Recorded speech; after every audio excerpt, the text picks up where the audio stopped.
تغشانا بنوره يا رب حفظانك وأمانك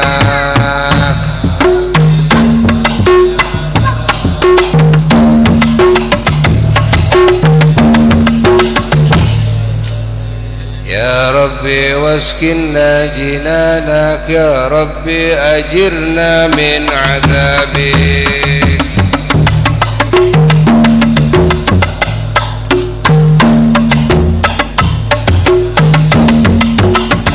يا ربي وارزقنا الشهادة يا ربي حطنا بالسعادة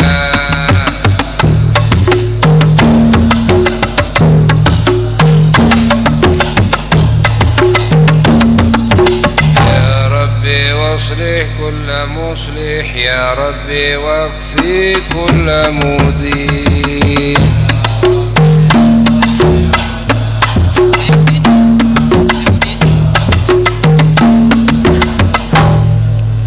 يا ربي نختم بالمشفع يا ربي صل عليه وسلم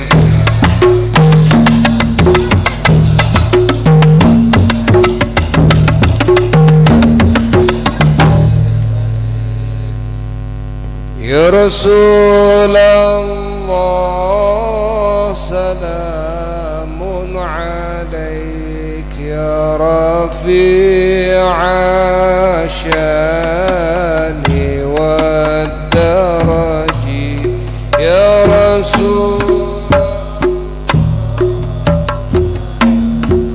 yang keras semuanya.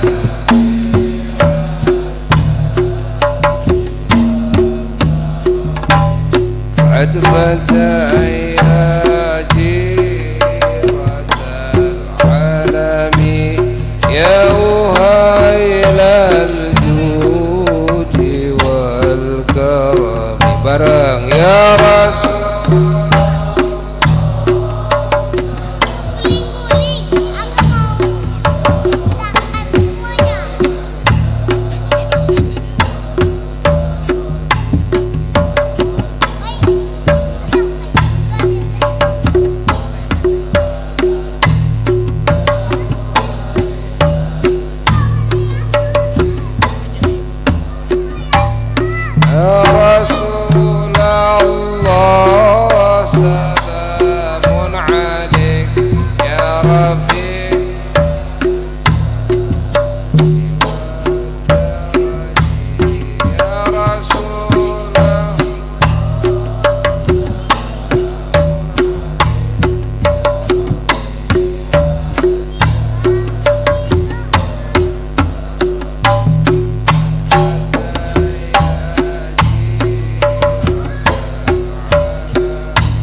بيت المصطفى الطهور هم أمان الأرض فالذكر أهل بيت المصطفى الطهور هم أمان الأرض فالذكر شبهوا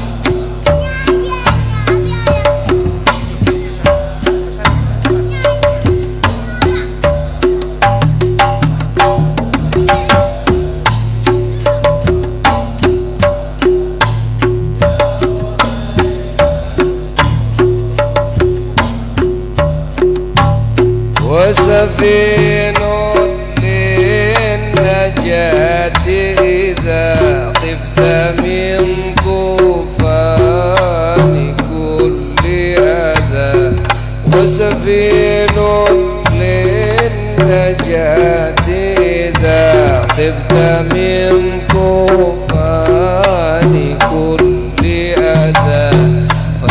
فيها لا تكون كذا واعتصم بالله واستعيني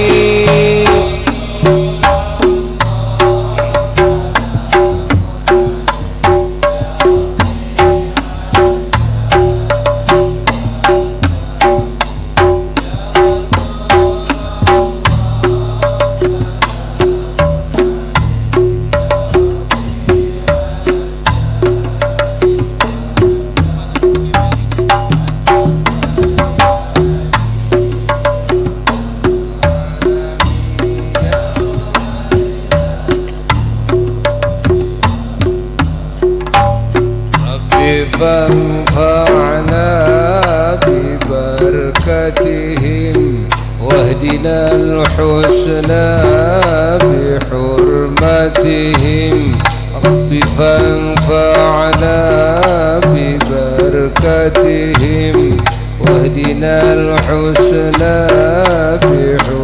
بحرمتهم وأمتنا في طريقتهم ومعافاتهم من الفتن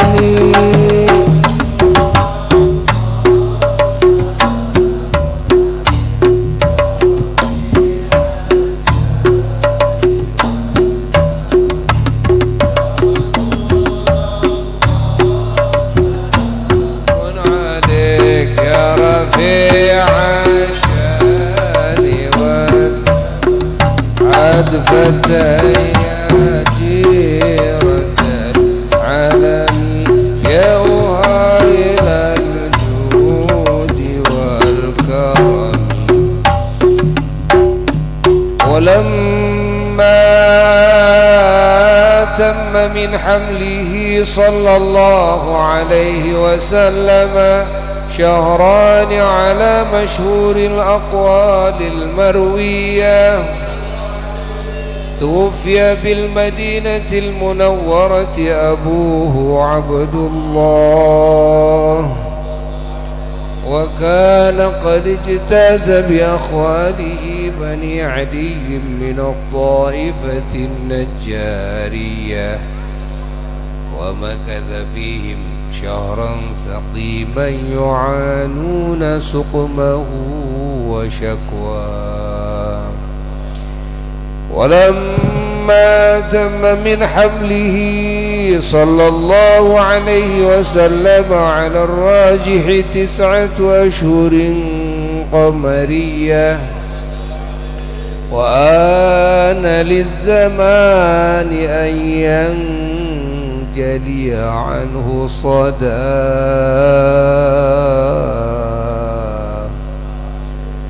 حضر أمه صلى الله عليه وسلم ليلة مولده صلى الله عليه وسلم آسية ومريم عليهما السلام في نسوة من الحظيرة القدسية وأخذها المخاض فولدته صلى الله عليه وسلم نورا يتلألأ سنا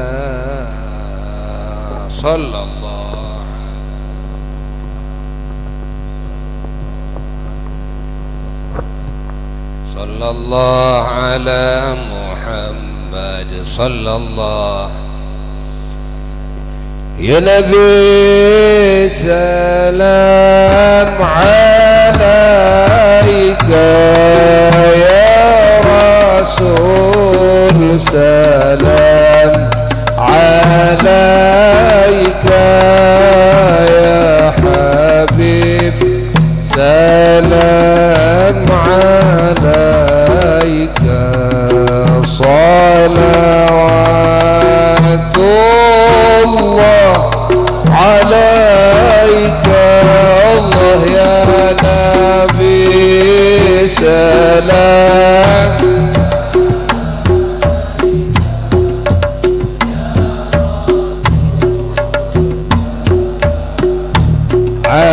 عليك يا حبيب سلام عليك صلوات الله عليك أشرق الكون ابتهاجا بوجود المصطفى أحمد ولأهل الكون أنس وسرور قد تجدد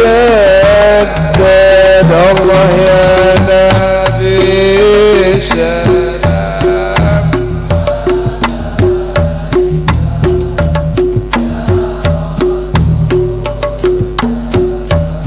يا رسول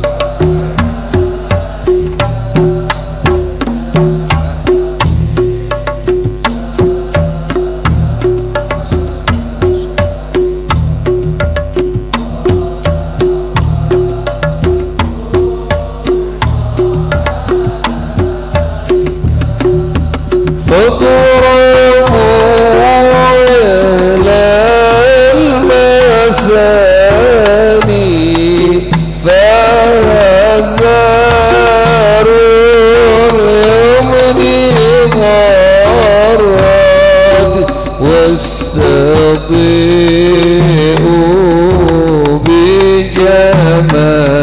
بجماله فوق في الحسن تفرد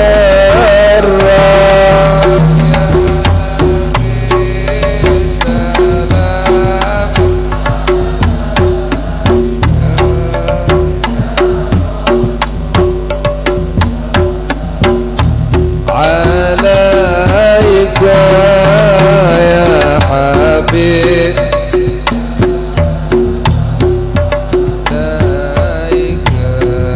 صلاة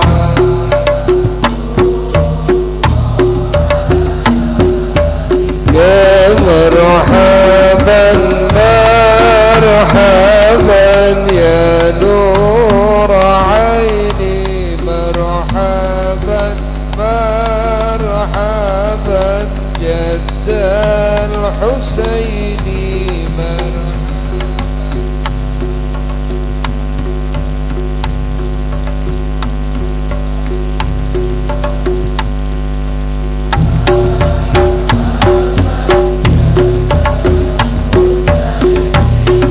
مرحبا ولنا البشرى بسعد مرحبا مستمر ليس ينفد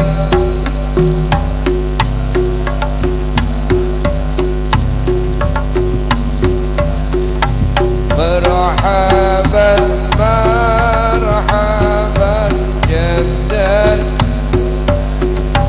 مرحبا حيث أوتينا عطاء مرحبا جمع الفخر المؤبد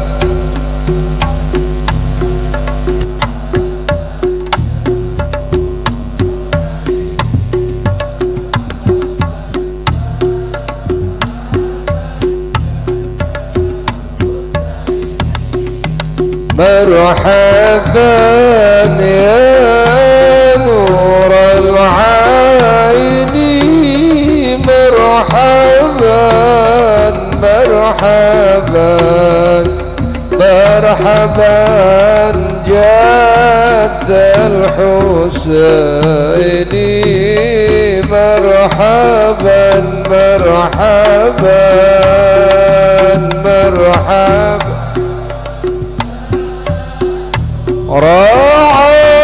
راعيني يا رسول الله مرحبا يا حبيب الله مرحبا يا رسول الله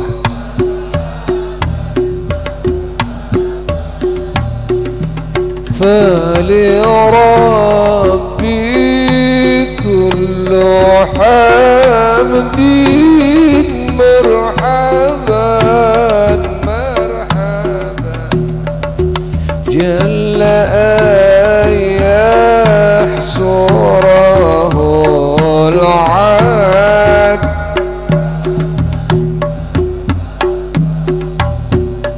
مرحبا يا نور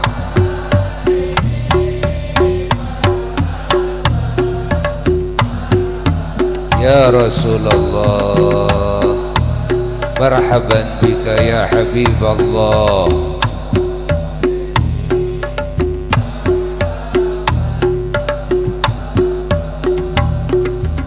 إذ حبانا بوجود المرحبا مصطفى الهادي محمد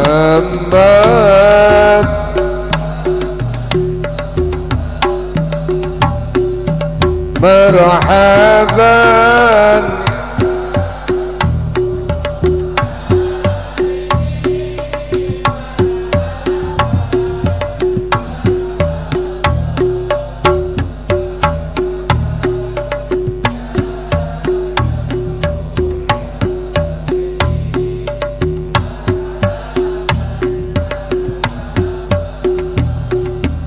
يا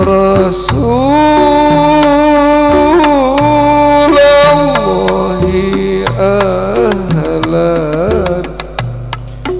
بك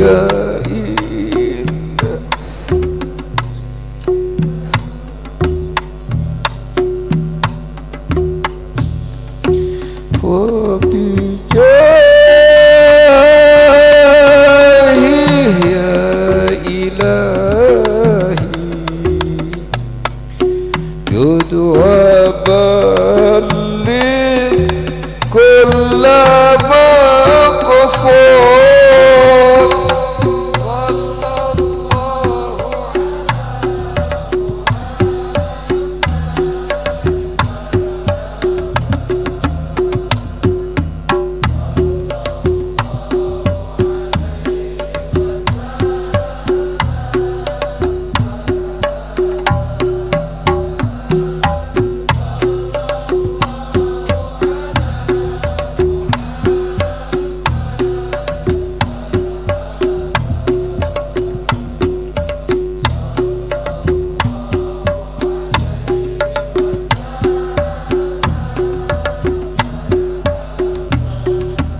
يا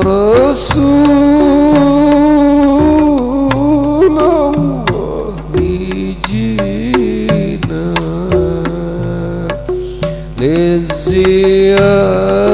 للزيارة قاصدين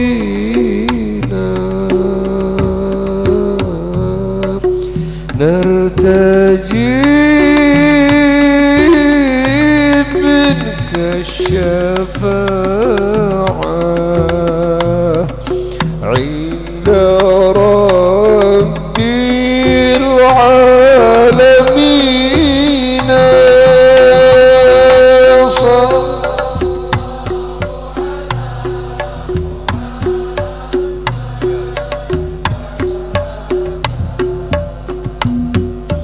صلى الله عليه مرحبا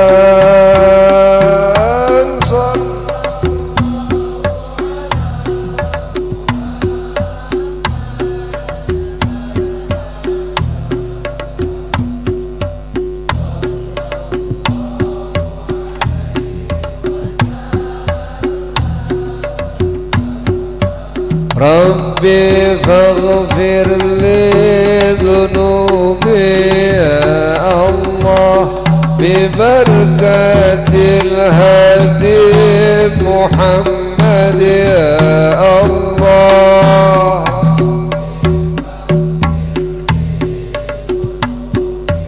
يا الله ببركة الهادي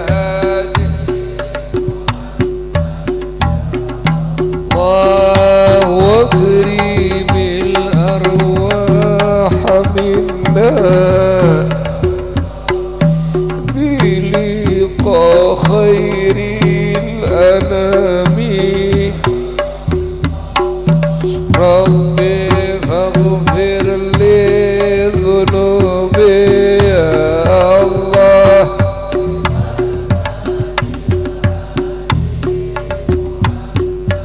يا الله وابلغ المختار عنا من صلاة وسلام يا الله ربي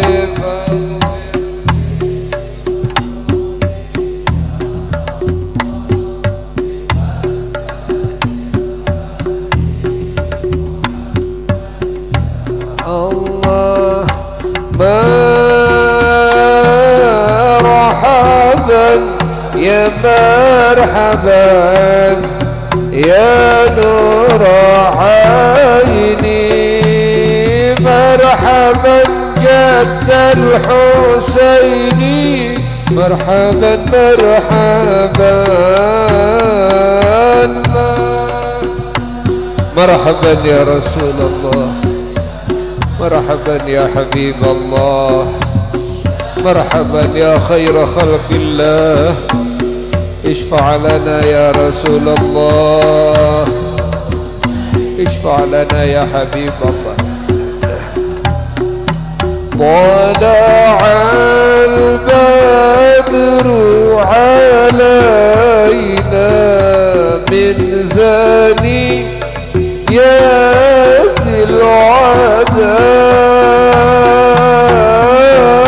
الوداع وجب الشكر علينا ما دعا لله داع طلع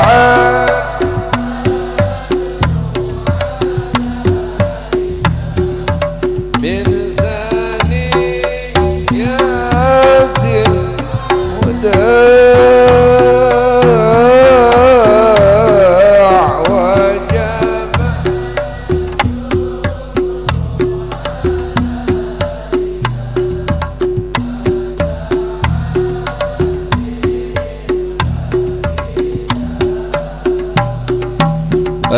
أيها المبعوث فينا جئت بالأمر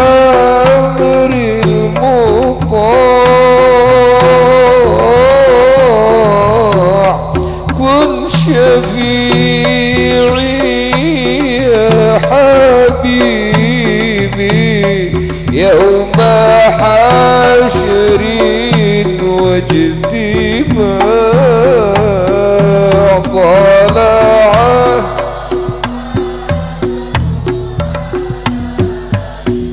يا رسول الله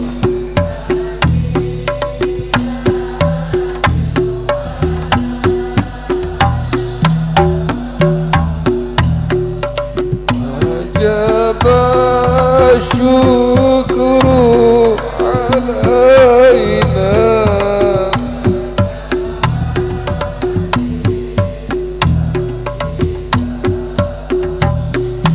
يا حبيبي يا محمد يا عروس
كصافي مبرد وردنا يوم النشور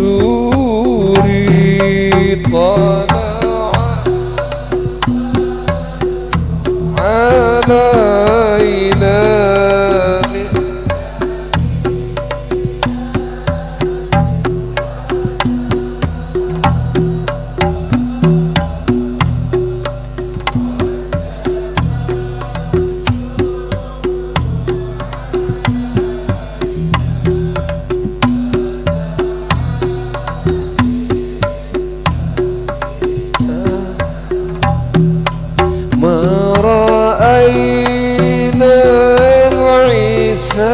حنت بالسورة إلا إليك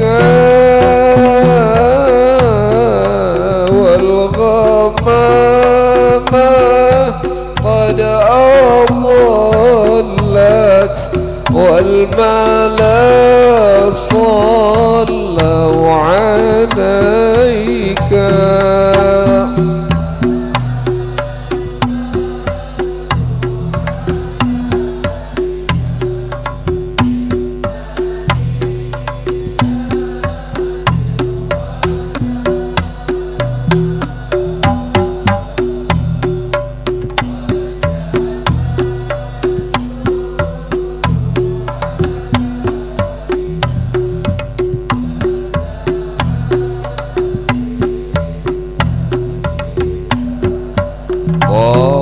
صل وسلم وبارك عليه وعلى آله وصحبه.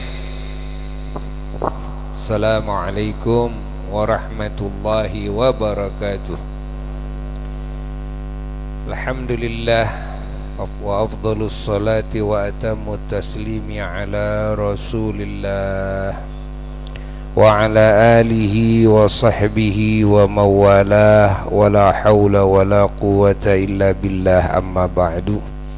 Faya ibadallah usikum wa nafsi bitaqwallah faqad fazal muttaqun.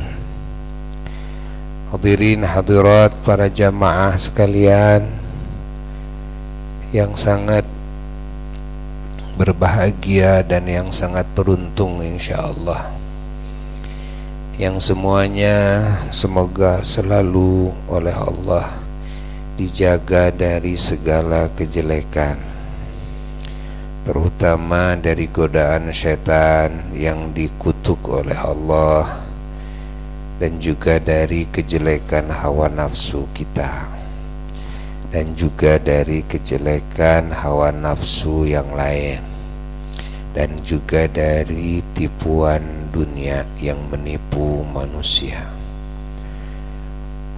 Dan semoga kita semua selalu dihujani oleh Allah dengan kasih sayangnya, dengan ampunannya, dengan barokahnya, dan segala dosa-dosa kita diampuni oleh Allah, dan semua aib-aib kita, kekurangan-kekurangan kita ditutupi oleh Allah di dunia dan di akhirat, dan segala doa-doa kita yang baik menurut Allah semoga dikabul oleh Allah. Semoga hati kita oleh Allah dihadapkan selamanya kepadanya. Semoga hati kita oleh Allah dimuliakan, diterpujikan akhlaknya dan sifatnya kepadanya dan kepada semua kekasihnya dan kepada semua makhluknya. Semoga hati kita oleh Allah dibersihkan dari seluruh sifat-sifat yang tercela, yang akan mencelakakan kita, yang akan menghinakan kita, yang akan merugikan kita. Semoga kita semua oleh Allah Ta'ala dijauhkan dari segala musibah, dari segala fitnah, dari segala penyakit, dari segala kerugian, dari segala kehinaan, dari segala kejelekan yang nampak dan yang tidak nampak, dan dari semua yang berniat dan berbuat kejelekan, baik yang nampak maupun yang tidak nampak, dan dijauhkan, diselamatkan dari jelek-jeleknya takdir. Semoga semua yang punya beban dalam hidup oleh Allah diringankan bebannya. Segala kesulitan kita semoga oleh Allah dicabut. Bingung, susah, galau, stres, semoga oleh Allah semuanya dihilangkan.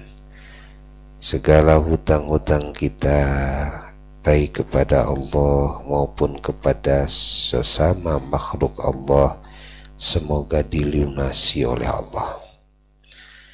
Dan segala penyakit-penyakit kita semoga segera disembuhkan oleh Allah. Dan semoga tidak ada yang hadir di majelis yang mulia ini, siapapun yang tadinya dicatat oleh Allah sebagai manusia celaka, sebagai manusia yang akan menjadi penghuni neraka, terkecuali semuanya dirubah oleh Allah menjadi hamba-hamba yang Allah ridhai, hamba-hamba yang Allah sayangi, hamba-hamba yang Allah cintai, dan semua menjadi ahli surganya Allah. Para jamaah sekalian, di penghujung pertemuan kita malam ini, malam yang penuh barakah, bagaimana tidak penuh dengan barakah kalau kumpulan hamba-hamba Allah itu semuanya beriman? Bagaimana tidak diturunkan dan tidak dihujankan barakah jika yang berkumpul itu adalah orang-orang yang memiliki ilmu Allah? Bagaimana tidak penuh dengan hujan barakah jika perkumpulan itu adalah perkumpulan orang-orang yang soleh, orang-orang yang bertakwa, orang-orang yang berniat baik, berniat beribadah kepada Allah, orang-orang yang berniat kembali kepada Allah, orang-orang yang berniat untuk mendekatkan diri kepada Allah, orang-orang yang berniat untuk mensucikan jiwanya, raganya, hartanya, bendanya, dan segala yang Allah anugerahkan kepadanya dari segala kotoran-kotorannya. Bagaimana tidak penuh dengan barakah majelis yang mulia seperti ini jika di tengah-tengah yang hadir ada kekasih-kekasih Allah, ada kekasih-kekasihnya Rasulullah SAW, walaupun tidak kelihatan oleh mata, tidak diketahui oleh kita karena butanya mata kita dari melihat hakikat perkara, hakikat kekasih-kekasih Allah, hakikat para wali-wali Allah. Bagaimana tidak penuh dengan barakah majelis seperti ini jika di majelis seperti ini penuh dengan arwahnya para nabi-nabi Allah, arwahnya para wali-wali Allah, arwahnya para syuhada, para salihin, dan juga hadir di majelis seperti ini para malaikat-malaikat Allah.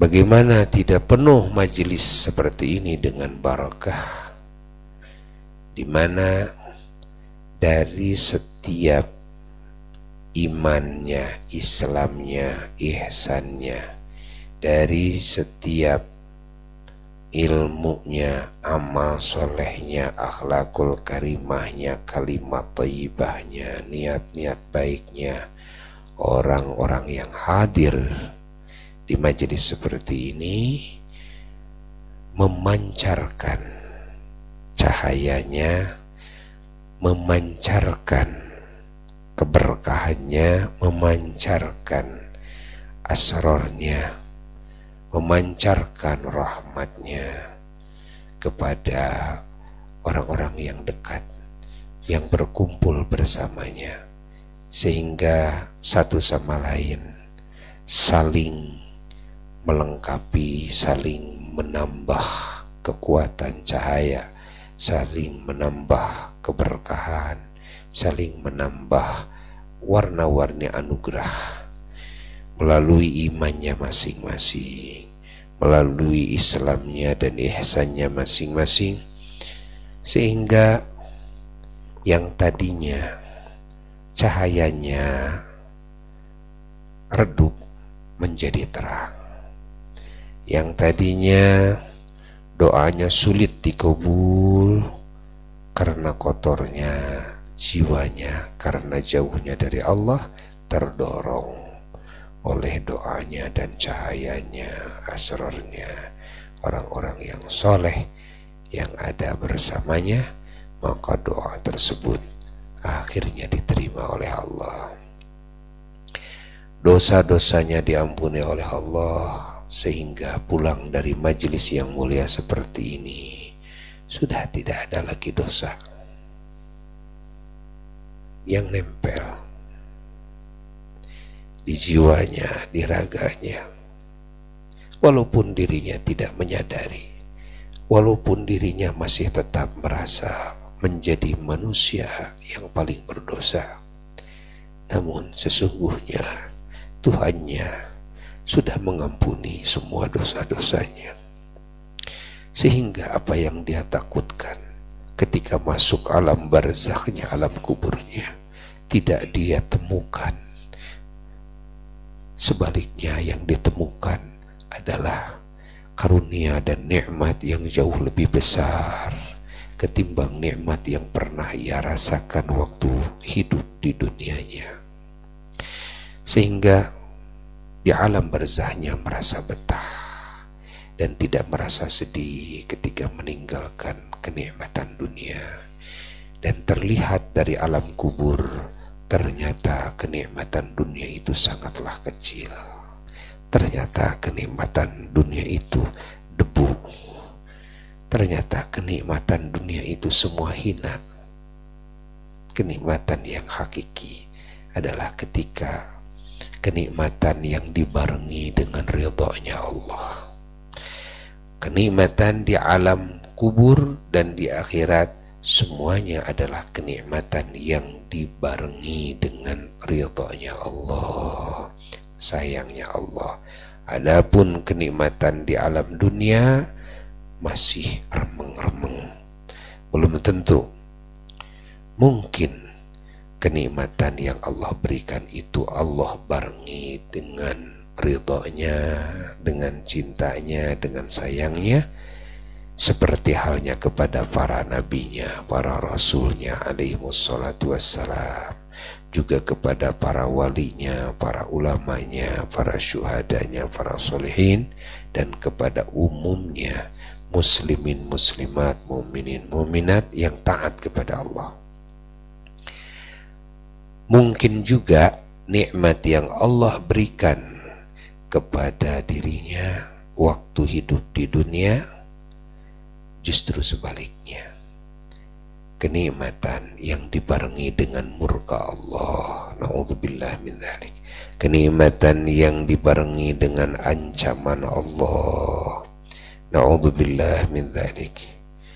Kenikmatan yang dibarengi dengan kemurkaan para malaikat Allah, kemurkaan semua para kekasih Allah, kemurkaan semua malaikat, semua ahli bumi, semua ahli langit, buminya, langitnya, semuanya, arasnya, kursinya, marah semuanya, surganya, nerakanya, marah semuanya kepada orang tersebut. Padahal waktu di dunia banyak nikmatnya yang Allah berikan kepadanya. Ini kenikmatan dunia. Begitulah kenikmatan dunia. Maka ketika kita ingin mendapatkan nikmat yang dibarengi dengan ridhonya, tidak ada cara lain. Usaha kita hanyalah dengan cara iman kepada Allah, dengan cara ibadah kepada Allah, dengan cara menggunakan nikmat tersebut di dalam taat kepada Allah. Sehat digunakan untuk ibadah, kuat digunakan untuk ibadah, cerdas digunakan untuk ibadah, punya jabatan digunakan untuk ibadah, punya harta digunakan untuk ibadah, punya tempat, punya kendaraan digunakan untuk ibadah.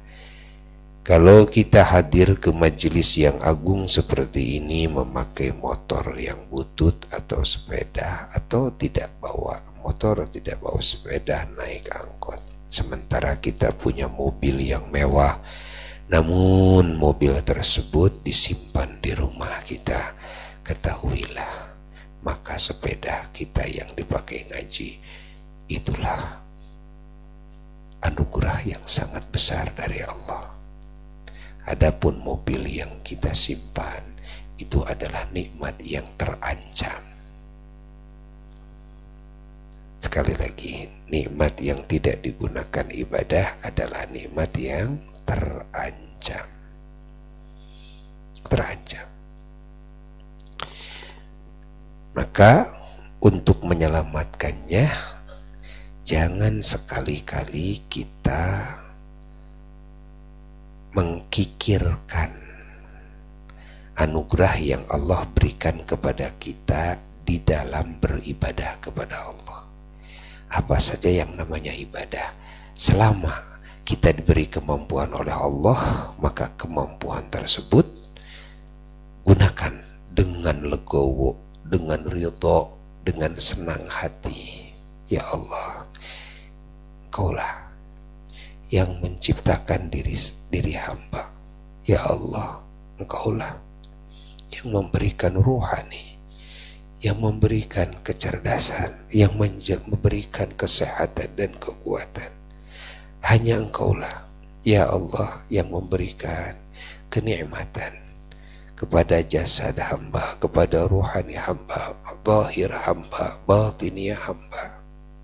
Semua memberikan Engkau, ya Allah.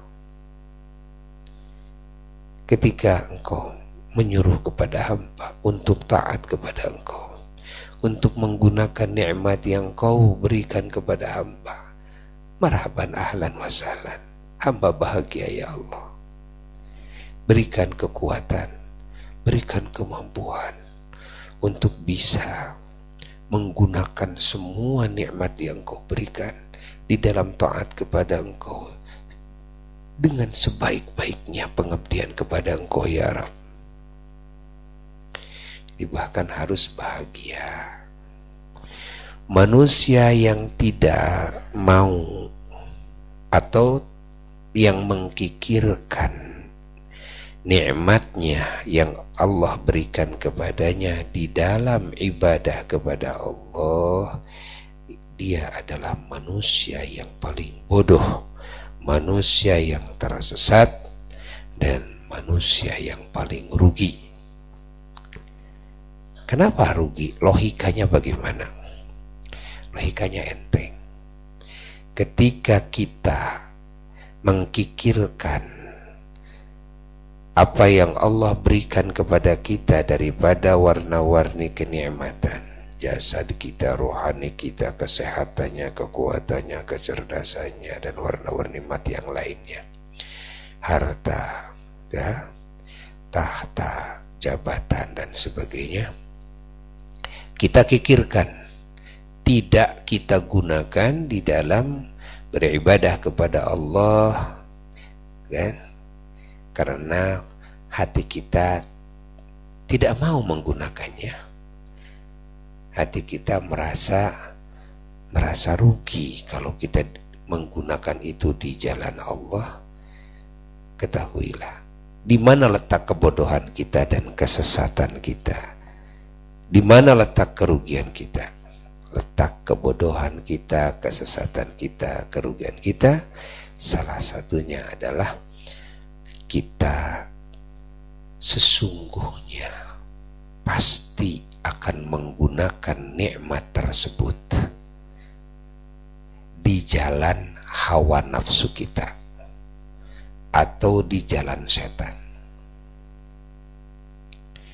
Kalau kita tidak mau menggunakannya di jalan Allah, bukan berarti tidak kita gunakan. Semua nikmat itu tetap akan habis, dan habisnya nikmat tersebut sesungguhnya digunakan di jalan hawa nafsu kita atau di jalan setan.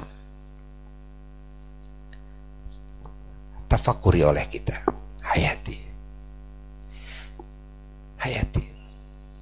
Sebetulnya semua nikmat di dunia akan habis semuanya. Kesehatan akan ada ujungnya. Tukang olahraga walaupun juara, medali emas diraih, itu kan, tetap akan habis.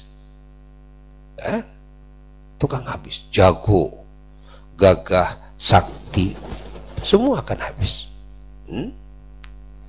Akan habis semuanya. Namanya nikmat dunia, jabatan akan habis, uang semuanya, kekayaan semuanya akan habis. Arti habis, bagaimana akan kita tinggalkan? Kalau tidak habis dari tangan kita, kitanya yang meninggalkannya. Artinya akan lenyap semuanya. Semua pengakuan kita, ini punya saya, ini punya saya, ini punya saya, ini punya saya, ini punya saya.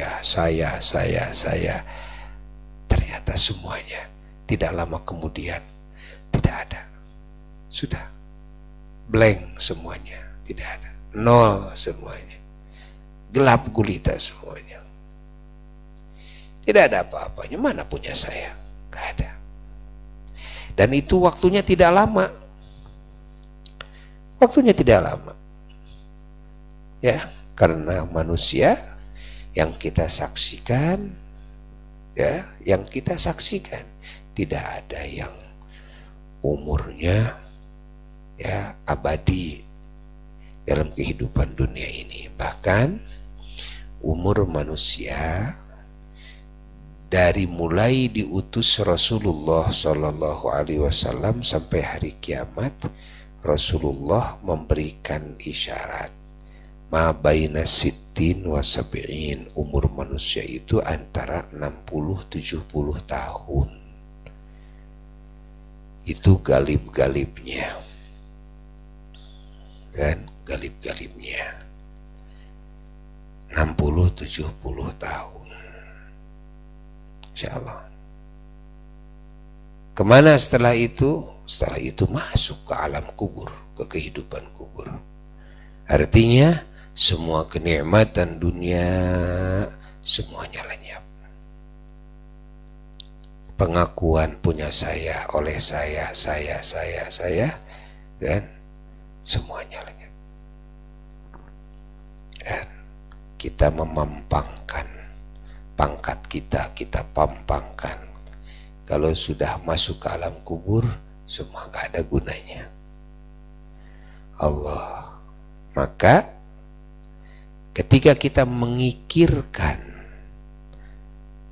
anugerah yang Allah anugerahkan kepada kita di jalan Allah, berarti kita ini bodoh, kita ini tersesat, dan kita ini tetap rugi.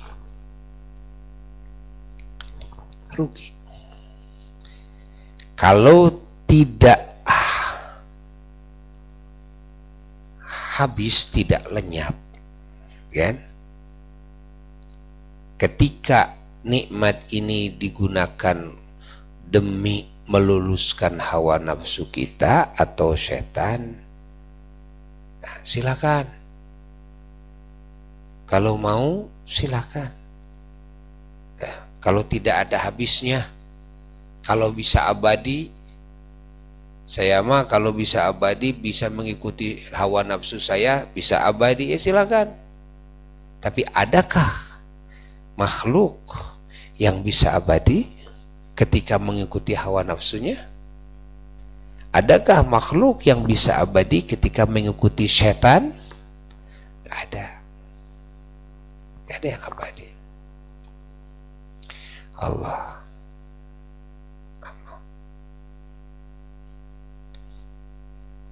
Kebanyakan manusia tidak sadar kalau tidak taat kepada Allah, kalau tidak menggunakan pemberian Allah di jalan Allah, tidak sadar kalau itu nikmat ternyata tetap dia gunakan di jalan hawa nafsu dia sendiri,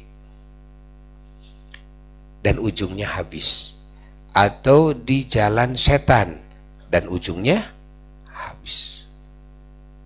Ujungnya habis.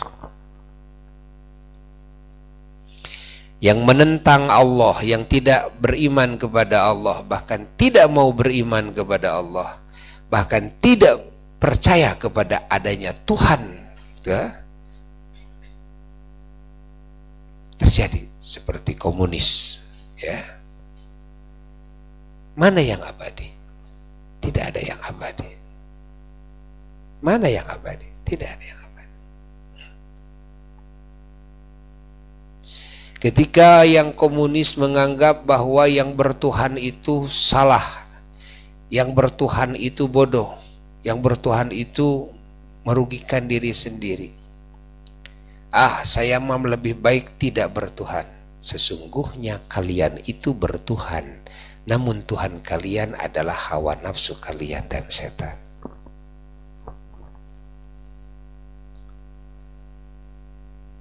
Kalian tidak bertuhan kepada Allah, tidak mau bertuhan, dan menganggap kepada orang-orang yang bertuhan kepada Tuhannya, dianggap oleh kalian bodoh, dianggap oleh kalian sesat, dianggap oleh kalian merugikan diri sendiri. Nah, terus bagaimana sekarang pemikiran kalian? Oh, saya mah enak, tidak bertuhan saya mah. Itu pemikiran kalian, pilihan kalian, bahwa kalian memilih tidak percaya kepada Tuhan. Sesungguhnya kalian itu sudah bertuhan, namun Tuhannya adalah hawa nafsu kalian, Tuhannya adalah setan. Fahami? Kalian mengatakan bahwa yang bertuhan itu ribet hidupnya. Kenapa? Karena diatur. Sebetulnya kalian juga menentukan pilihan itu adalah aturan yang diatur oleh setan, diatur oleh nafsu, dan kalian mengikutinya. Kalian tidak sadar. Kalian paham tidak? Orang-orang komunis merasa dirinya tidak bertuhan, padahal sesungguhnya dirinya bertuhan. Orang-orang komunis menganggap kepada yang bertuhan itu ribet, katanya.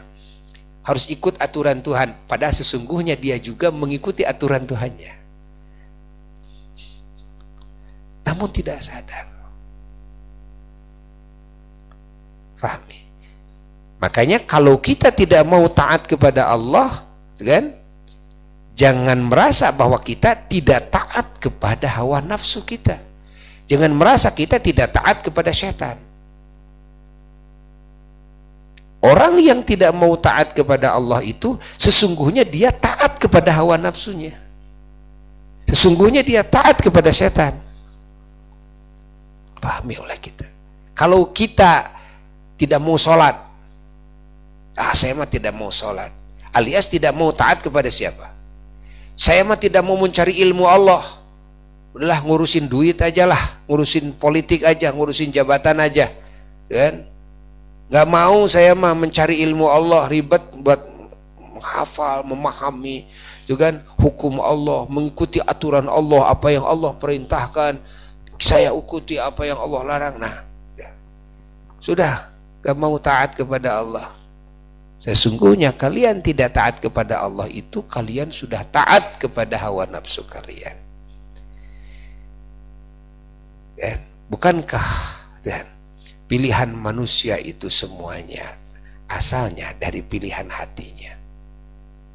Ya? Semuanya pilihan hatinya. Kemana hatinya condong? Condong ke kanan, itulah pilihan hatinya. Tentu ada yang memerintah kepada hatinya. Tentu ada yang memerintah. Fahami? Imma yang memerintah itu adalah Allah. Wa imma yang memerintah itu adalah hawa nafsunya. Wa imma yang memerintah itu adalah akal. Wa imma yang memerintah itu adalah setan. Paham? Jangan dianggap ketika kita tidak mau taat kepada Allah, kita tidak taat kepada yang lainnya. Jangan dianggap ketika kita tidak taat kepada Allah bahwa tidak ada yang memerintah kepada diri saya. Saya mah bebas. Kenapa? Saya mah bebas. Karena tidak ada siapapun yang bisa mengatur saya. Sesungguhnya pilihan kamu itu ada yang ngatur. Cuma kamu tidak sadar. Kamu mengatakan itu sebetulnya ada yang ngatur kepada hati kamu. Sehingga kamu punya pikiran seperti itu. Sehingga kamu punya pilihan jalan hidup kamu seperti itu. Itu ada yang ngatur kamu. Saya tidak mau ngaji, takut kena aturan Allah. Kan? Kalau ngaji saya jadi tahu mana yang haram yang halal. Sudah saya mah seenak gue saja, mau mabuk. Kan?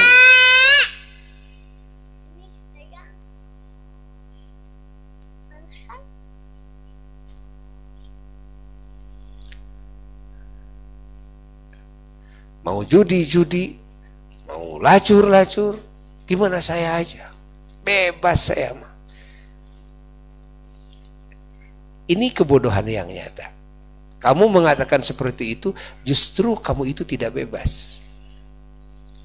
Ya, pilihan kamu itu ada yang menyuruh di dalam hati kamu supaya kamu memilih jalan hidup seperti itu. Cuma kamu tidak sadar. Makanya Allah Subhanahu wa ta'ala dalam surat Yasin nanti pada hari kiamat ketika orang-orang yang kafir semua dilemparkan ke jurang api neraka, orang-orang yang maksiat kepada Allah, yang berdosa, yang tidak mau taat kepada Allah, yang mana yang tidak taat kepada Allah tersebut sesungguhnya dia taat kepada hawa nafsunya, dia taat kepada setannya. Apa yang Allah katakan kepada ahli neraka saat itu? Yang Allah katakan kepada ahli neraka saat itu adalah alam ahad ilaikum ya bani Adam alla ta'budus syaitan innahu lakum aduh. Masya Allah. Alam ahad ilaikum ya bani Adam, hei manusia, hei bani Adam, bukankah Aku sudah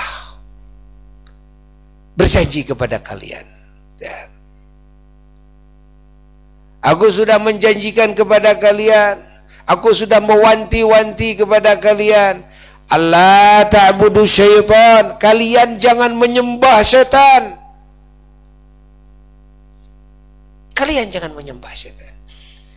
Innahu lakum aduwwum mubin. Sesungguhnya syaitan itu adalah musuh kamu yang nyata-nyata. Makna daripada ayat ini, kan? Makna daripada ayat ini bahwasanya manusia yang tidak mau taat kepada Allah, yang tidak mau menyembah Allah, sesungguhnya dia taat kepada setan. Sesungguhnya dia menyembah kepada setan. Sadar atau tidak sadar? Saya mah nggak mau sholat. Kamu tidak taat kepada siapa? Kepada Allah. Nah, saat itu, saat ini kamu sedang menyembah siapa? Sedang menyembah setan. Kamu sedang menyembah setan. Siapa yang kamu taati dalam hati kamu sehingga kamu tidak mau sholat? Jawab. Jawab. Siapa? Setan. Siapa yang kamu taati ketika kamu tidak mau hadir dalam majelis ilmu? Siapa yang kamu taati ketika kamu tidak mau menutup auratmu? Siapa yang kamu taati, itu kan? Ketika kamu tidak mau saum Ramadan, malah tidak mau melakukan saum Ramadan, tidak mau melakukan zakat, tidak mau pergi haji padahal kamu sudah nisab, sudah mampu. Siapa? Setan. Jadi yang kamu taati itu siapa? Setan. Jadi yang kamu sembah siapa? Setan. Jadi sami'na wa ata'na itu kepada siapa? Kepada setan. Walaupun kamu tidak mau mengaku, saya mah enggak menyembah setan. Lalu kamu tidak mau sholat, tidak mau ngaji, orang lain pada ngaji. Kamu masih sibuk aja ngitung duit. Orang lain pada ngaji mencari ilmu. Kamu sibuk aja mikirin film-film, menghafalnya, kan? Menonton kehidupan yang dibikin-bikin, yang direka-reka, yang direkayasa, yang dikarang film-film itu, kan?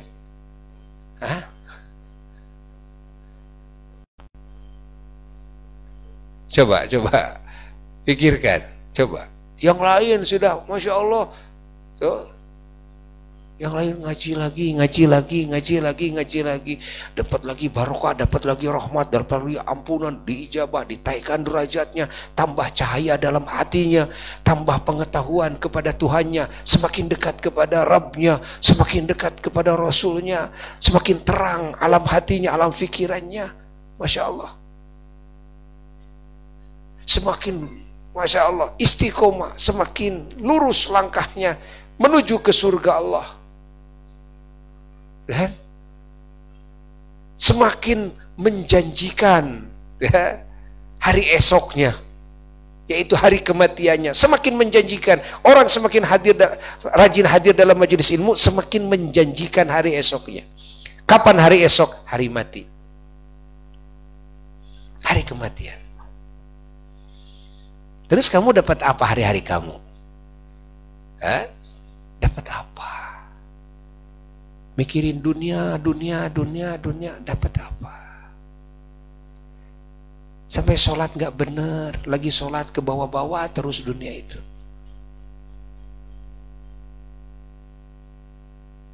Dapat apa?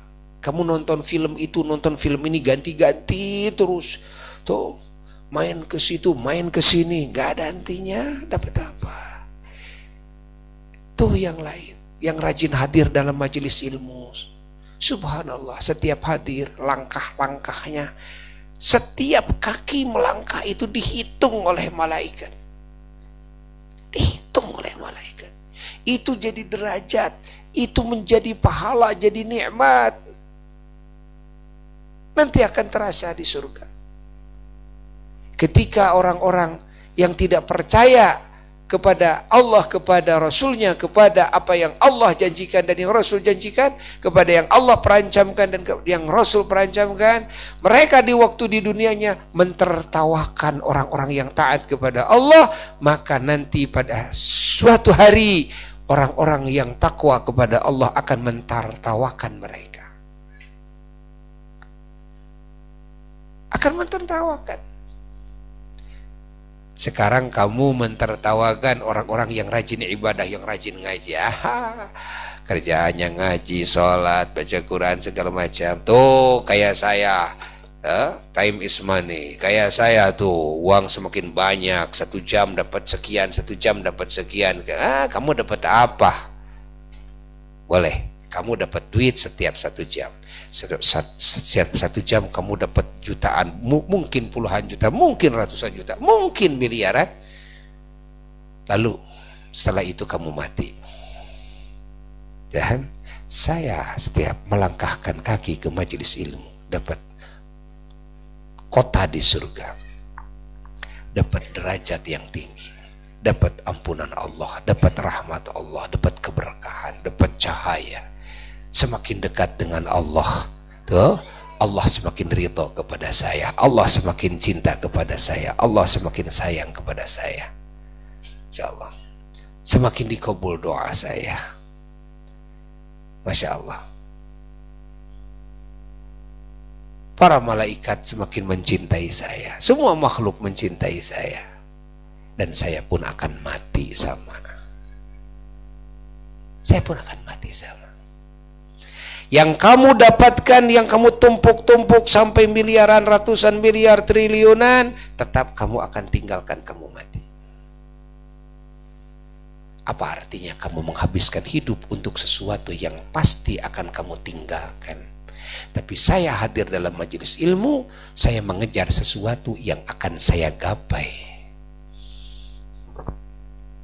Tapi kamu mengejar-ngejar sesuatu yang pasti akan kamu tinggalkan. Kalau saya mengejar-ngejar, kan, pulang jam 3, kadang sampai rumah. Kalau pengajian malam Kamis ada yang sampai subuh datang ke rumah, ada yang pagi-pagi datang ke rumah, ya kan?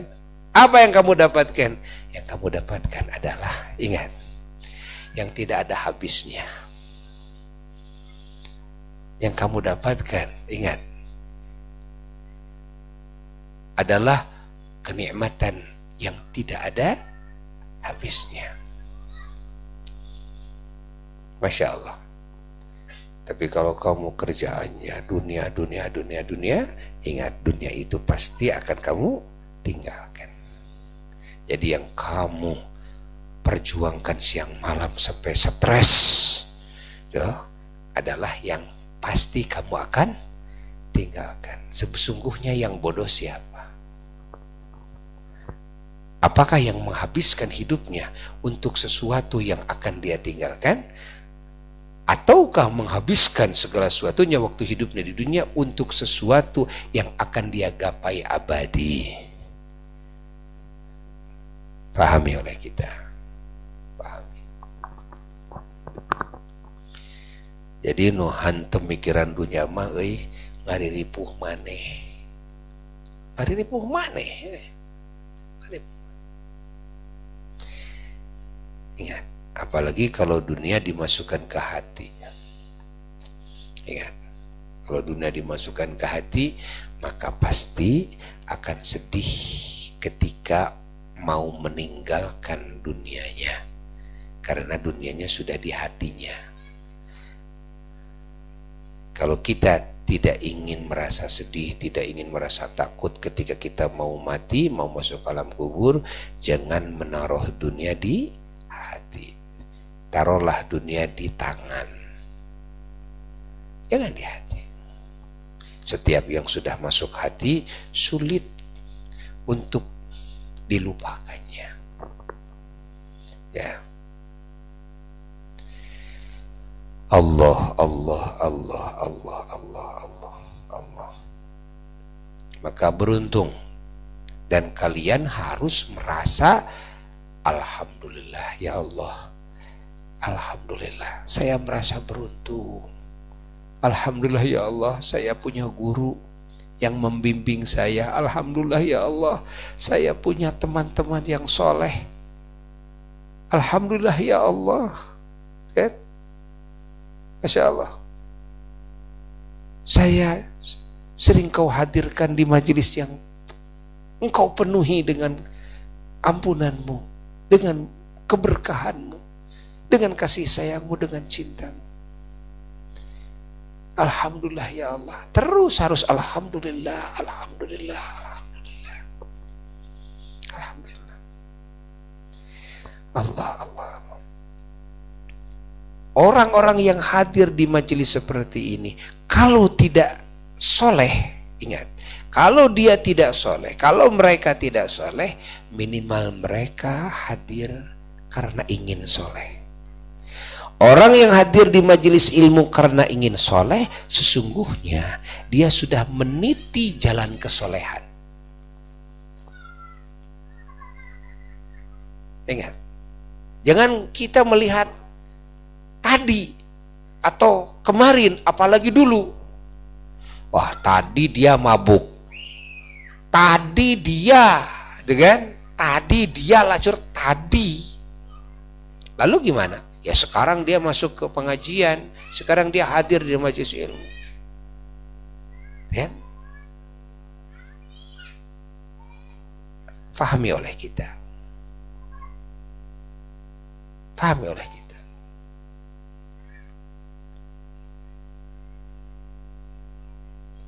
Kita jangan mengatakan tadi. Jangan.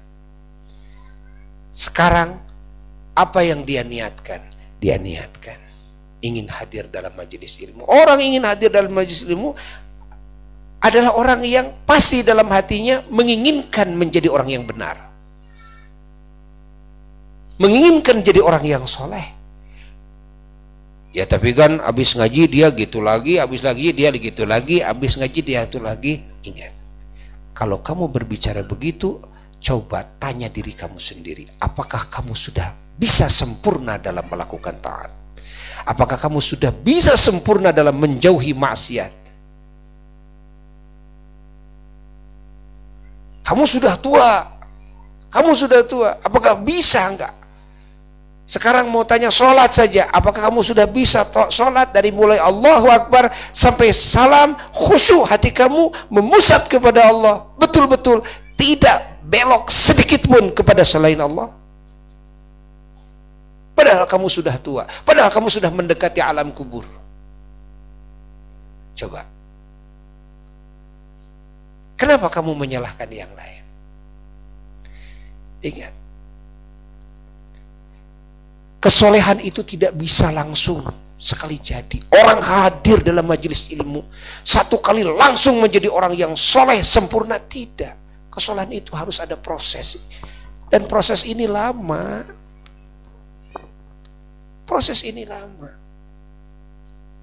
Ingat, tidak bisa sekaligus. Gak ada ya, yang sekaligus langsung menjadi orang soleh sempurna, enggak.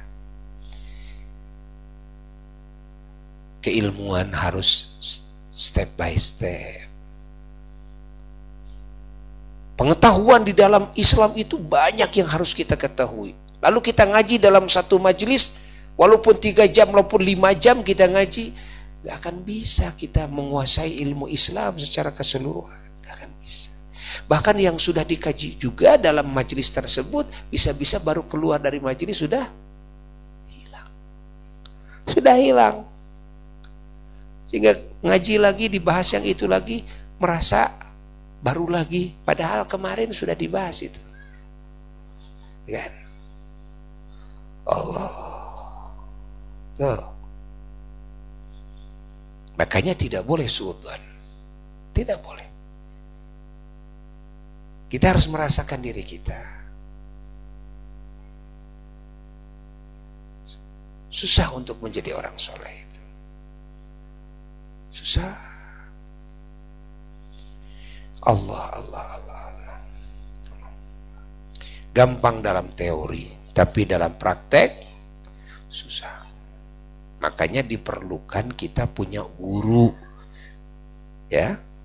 Karena kalau ingin soleh tanpa guru yang membimbing kita, ya, siganu lumpuh hayang lumpat ya. Seperti orang yang lumpuh ingin lari, kumaha tuh ingin lari, teu bisa usik, hantem ya, teu bisa kudu kumaha ya.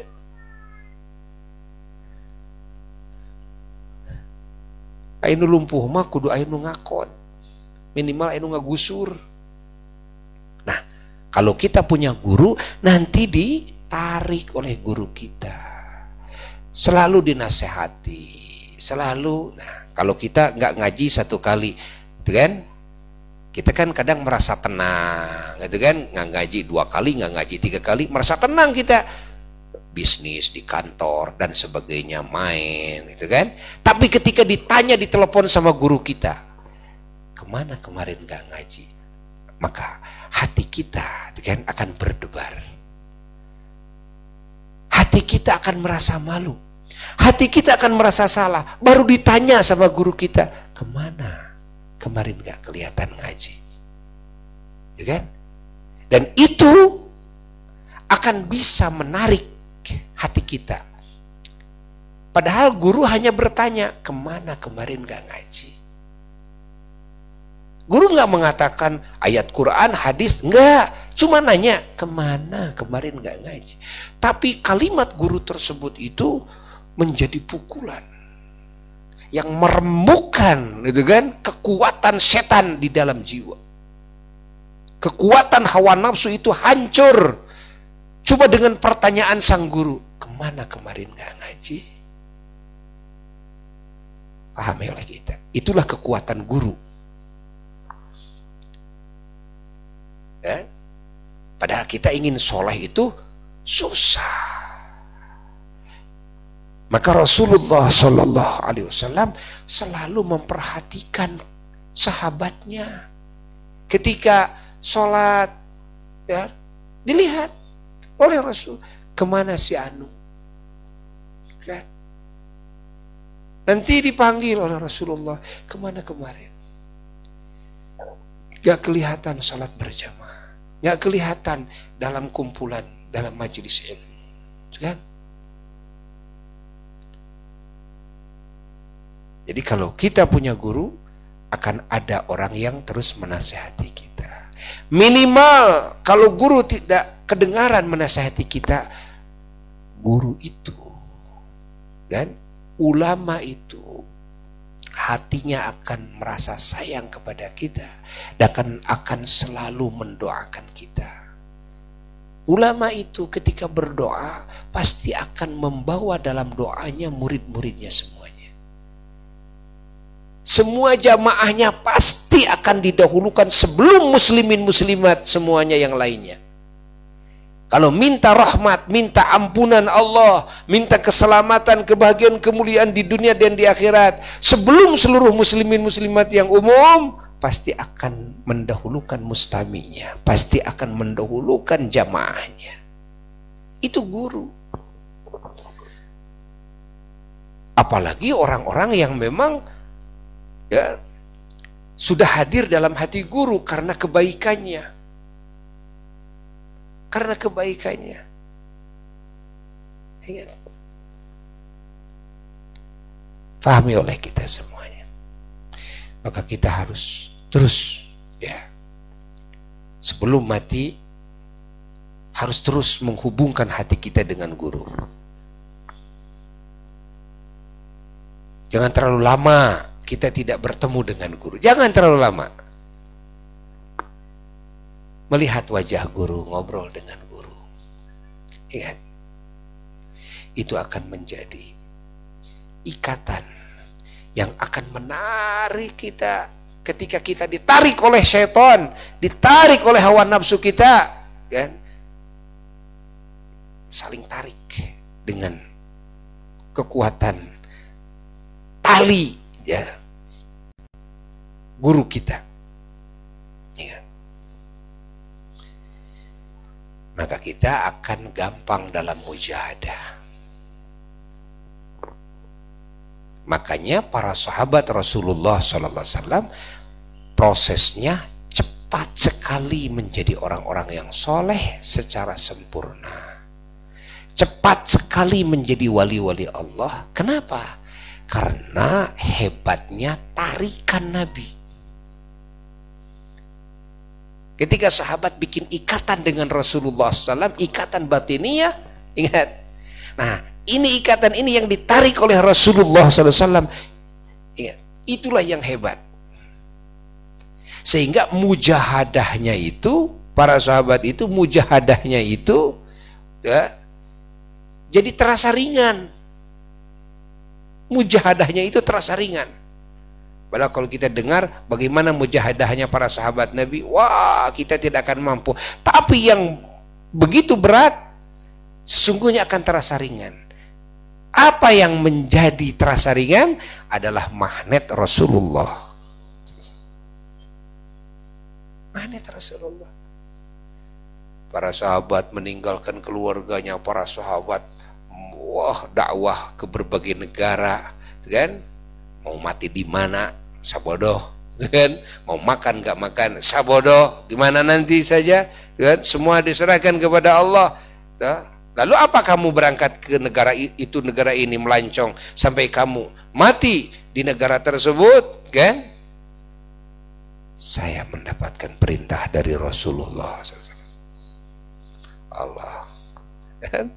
Sampai-sampai Sayyidina Safinah radhiyallahu taala anhu ketika beliau terdampar di pantai, ya, bawa ombak yang besar, terdampar di pantai. Begitu beliau bangkit, di hadapan muka beliau macan yang sedang lapar. Ya, apa jampainya, doanya ketika bertemu dengan macan? Tidak lari, tidak merasa takut. Kenapa? Ini hubungan hati dengan Rasulullah SAW sangat kuat sekali. Ya. Yang dikatakan oleh beliau, wahai Abul Harith, tahukah kamu, saya ini adalah Safinah Maula Rasulullah Sallallahu Alaihi Wasallam, sahabat Rasul, khadim Rasul, dan pembantu Rasulullah Sallallahu Alaihi Wasallam. Dan saya ditugaskan oleh Rasulullah berdakwah. Saya akan berdakwah ke daerah anu. Ngomong kepada macan, antarkan saya. Masya Allah. Ini cerita sahabat Nabi Sayyidina Safinah, antarkan saya. Akhirnya macan tersebut mangguk-mangguk, lalu diantar oleh macan. Menelusuri jalan-jalan yang jauh, diantar sampai ke kampung tersebut. Sudah berpisah dengan macan, lalu berdakwah. Allah. Sayyidina Abdullah bin Abbas pernah terjadi, ya, radhiyallahu taala anhuma. Sayyidina Ibnu Mas'ud radhiyallahu taala pernah terjadi, radhiyallahu an. Pernah terjadi dalam dakwah, ya, melewati tempat sarang macan, bukan satu dua, sarangnya di sana. Kan? Ini rombongan nih yang berangkat. Begitu sampai betul dicegat oleh banyak macan. Tuh, di tempat tersebut.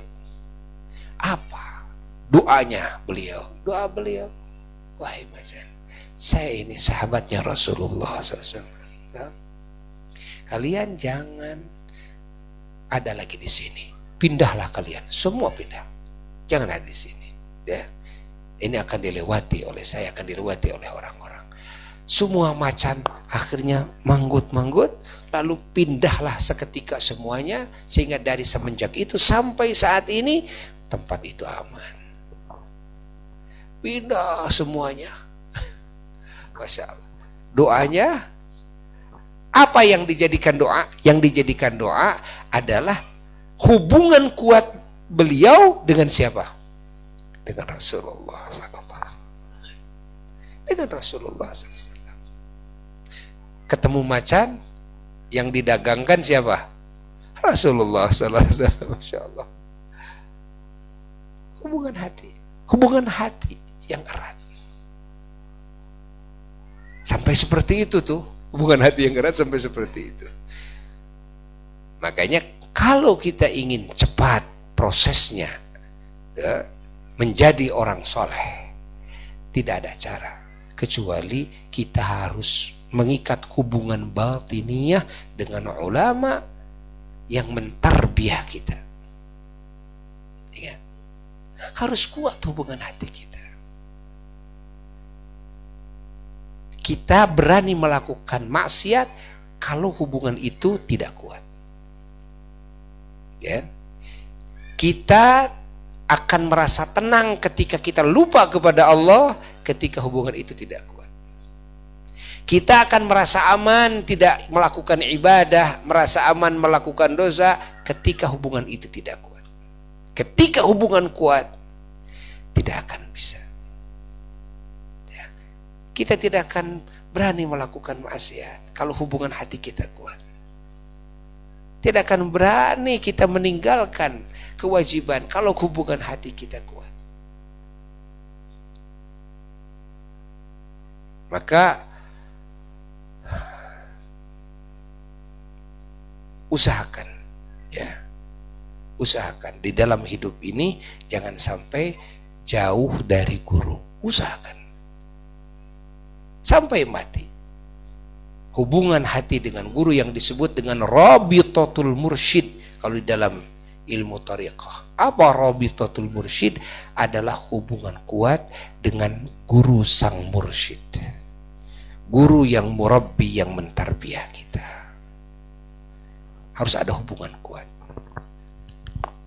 Jadi kalau ada hubungan kuat selalu mengiang nasihat guru. Kalau ada hubungan kuat selalu malu oleh guru kalau mau melakukan kesalahan, kalau mau meninggalkan kewajiban. Allah, Allah, Allah, Allah, Allah, Allah, Allah. Paham? Paham? Alhamdulillah. Maka ketika banyak yang bertanya, kalau saya ingin selamat dari dunia sampai akhirat, langkah pertama yang harus saya lakukan apa? Bukan menghafal Quran, bukan menghafal hadis, bukan.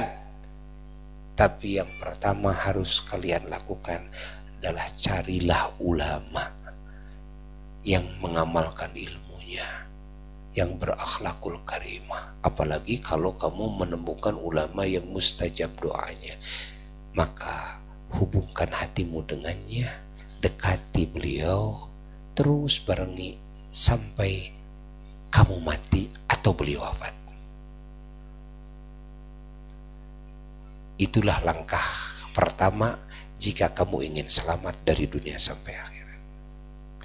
Kalaupun kamu tidak sampai ilmu kamu kan, kepada klimaksnya, amalmu kepada klimaks kemuliaannya tidak sampai, doamu pun juga tidak sampai kepada makom ijabah doa, ingat, gurumu sebagai ulama oleh Allah dikasih jabatan bisa memberikan syafaat pada hari kiamat. Maka nanti keselamatanmu ada di tangan gurumu.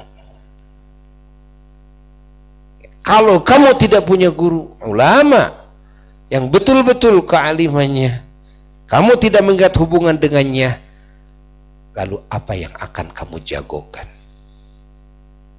Ilmumu, amalmu, akhlakmu, mana yang bisa kamu jagokan? Fahami oleh kita. Doamu tidak dikabul, maksiatmu banyak, hatimu sering lupa kepada Allah, kan?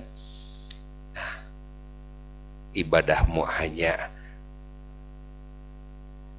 kulitnya saja, zikirmu cuma bibir saja, hatta istighfar saja cuma bibir saja, sholatmu hanya sampah. Terus kalau kamu mati gimana? Apa yang kamu bisa jagokan? Pahami? Allah, Allah, Allah. Karena tidak sedikit di zaman sekarang orang ingin selamat itu bertanya ke Bah Google, berguru ke Bah Google, bergurunya ke sana. Bukan begitu. Cari ulama, Cari ulama, ulama yang soleh, ulama yang mengamalkan ilmunya, yang akhlaknya mulia, ahli zikir, ahli tazkiyah, ulama yang terus mengingatkan kepada kita, kepada Allah. Ya, ulama yang terus membawa hati kita untuk dekat dengan Allah, dekat dengan Rasulullah Sallallahu Alaihi Wasallam. Nah, cari, insya Allah kalau ketemu pegang teguh. Kalau sudah kamu pegang, insya Allah kamu punya harapan selamat. Nafasmu akan lega lagi, insya Allah. Tapi kalau kamu tidak punya guru, ingat, ulama yang betul-betul ingat keulamaannya, maka nasibmu akan seperti corona, kena corona yang parah. Kamu akan tercekik, sudah tidak bisa nafas lagi, tidak akan bisa bernafas lagi, tidak akan ada harapan lagi. Allah, Allah, Allah, Allah, Allah, Allah, Allah, Allah, Allah, Allah. Semoga Allah Subhanahu wa Ta'ala mengikat hubungan hati kita dengan ulama-ulamanya, dengan wali-walinya, dengan para nabinya dan para rasulnya, khususnya dengan Sayyiduna wa Maulana Muhammad sallallahu alaihi wa alihi wasallam. إلى حضرة النبي صلى الله عليه وسلم. الفاتحة.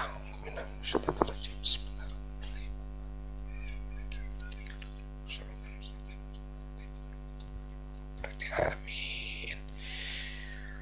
Allah, Allah, Allah, Allah. Ya, doakan anak Buya Idris sedang sakit, biasanya ngisi, ya, dan juga Syarif. Semoga cepat disembuhkan oleh Allah berkati Ummul Quran. Al-Fatihah.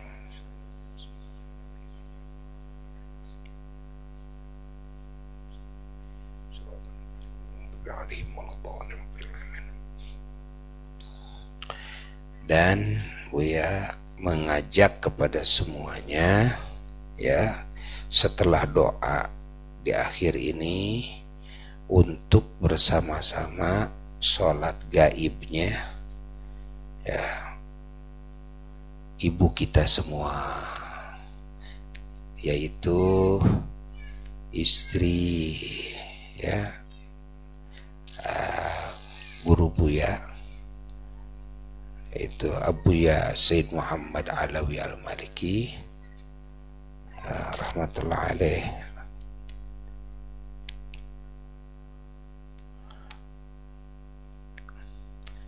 yang wafat.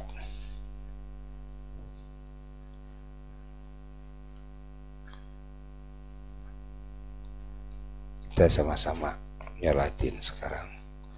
Setelah selesai baca doa ikhtitam. Allah.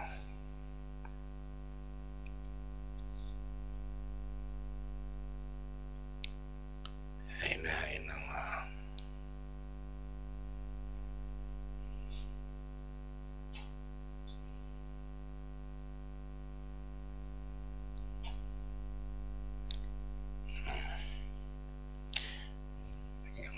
Namanya Sayyidah Rodiyah, rahmatullah alaiha rahmatan wasi'ah tamah la ruhayati Sayyidatuna Rodiyah.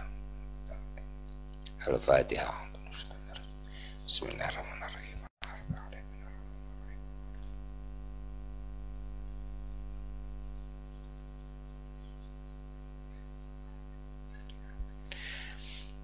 Ya, doa dulu, setelah doa kita sholat bareng-bareng, ya.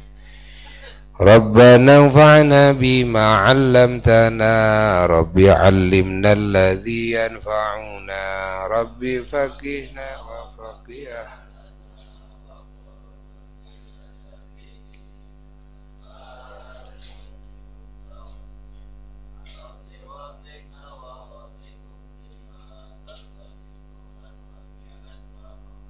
warzuqil kulla halalan daima naghdha bil khairi wa nufa kulla syarr rabbana aslih lana wa qirra bir ridha minkal uyun waqdi anna rabbana qabla an tatiyana rusulul manun waghfir sur anta akram man satar wa salatullah man ilal haqi da'ana wal wafa bi kitabin fihi lin wa ala alil kirami syurafa wa ala sahbil amraitu kafan sabbahat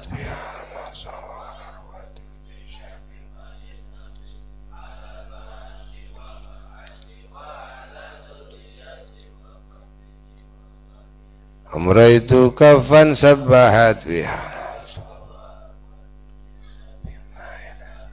ala ma'ashi wa ma'ani amraitu kafan sabbahat biha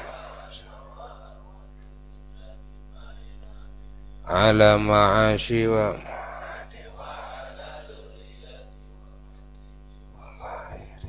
yasiril amal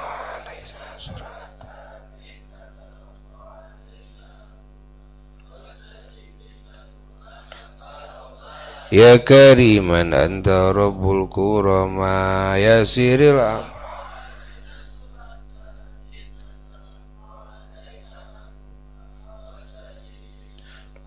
karama ya kariman anta rabbul kurama yasiril amr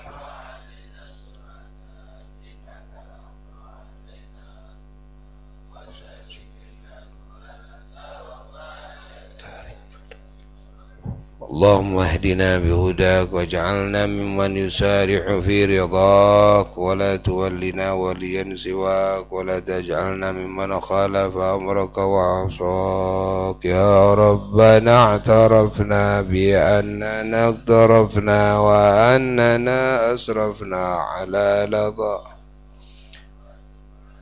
توبة تغسل لكل حوبة وسر لنا العورات وآمن الروعات واغفر لوالدينا والأهل والإخوان وسائر الخلان وكل ذي محبة أو جيرة أو صحبة والمسلمين آمين يا رب اسمع فضلا وجودا منا لا باكتساب بالمصطفى الرسول نحظى بكل سول صلى وسلم ربي عليه عد الحب وآله وصحبه عداد طش الصحب والحمد لله في البدء والتناهي. Yuk kita salat.